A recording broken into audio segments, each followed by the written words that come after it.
I got this piece from a thrift store and decided to give it a makeover. So the lace around the heart was just held by some hot glue.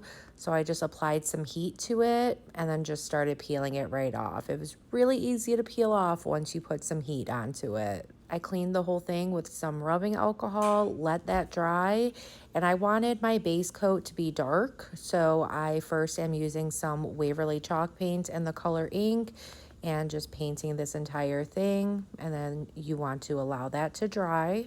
And then using some Waverly chalk paint in the color plaster, I'm just painting the back portion of this piece with that.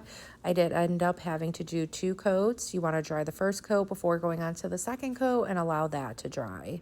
Grab some blue painter's tape and we're just going to create some stripes on that back part. This just helps to keep the lines straight and even.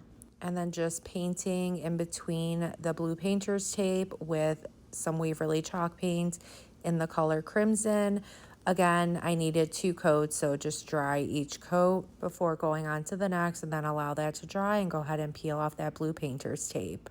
And then using some Waverly chalk paint in the color ocean to paint the front part. And for this part, I only needed 1 coat, and then I just allowed that to dry. Once everything was dry, I gave this piece a good sanding, especially along the edges, just because I like that weathered look. Then I had this star stencil that I got from Amazon. Just found a good placement for it. I am going to tape it down to make sure it doesn't move around on me.